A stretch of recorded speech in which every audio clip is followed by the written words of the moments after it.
భారత క్రికెట్ అభిమానులు తన భార్యను ఉద్దేశించి కించపరిచే వ్యాఖ్యలు చేశారని దక్షిణాఫ్రికా బౌలర్ తబ్రైజ్ షంసీ సంచలన ఆరోపణలు చేశాడు.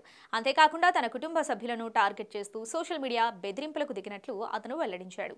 డిసెంబర్ 12న సెయింట్ జార్జ్ పార్క్ వేదికగా ఇండియా దక్షిణాఫ్రికా మధ్య జరిగిన రెండో టీ20 సమయంలో ఈ ఘటన జరిగినట్లు తెలిపాడు. ఏదేని బౌలర్ ప్రత్యర్థి బ్యాటర్ని అవుట్ చేసినప్పుడు సంబరాలు చేసుకోవడం కామన్. సెయింట్ జార్జ్ పార్క్ వేదికగా ఇండియా దక్షిణాఫ్రికా మధ్య జరిగిన రెండో టీ20లో సూర్యకుమార్ యాదవ్ను అవుట్ చేసిన సమయంలో షంసీ అలాగే సంబరాలు చేసుకున్నాడు. కాకపోతే అతని శైలికి తగ్గట్టుగా కాస్త వినూత్నంగా సెలబ్రేషన్స్ చేసుకున్నాడు. అది నచ్చని భారత క్రికెట్ అభిమానులు అతని భార్యను దుర్భషలాడారు.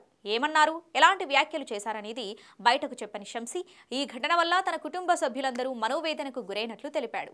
భారత అభిమానుల నుంచి ఇలాంటి ప్రవర్తన తాము ఊహించలేదన్న తబ్రైజ్ షంసీ ఇలాంటి సంఘటనలు ఆటగాళ్లను మాత్రమే కాకుండా వారి కుటుంబాలను కూడా ప్రభావితం చేస్తాయని అభిమానులు గ్రహించాలని బాధపడుతూ చెప్పుకొచ్చాడు.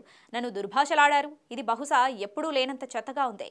నా భార్య పట్ల కూడా అసభ్యంగా ప్రవర్తించారు అని షంసీ ఓ ఛానల్తో చెప్పుకొచ్చాడు.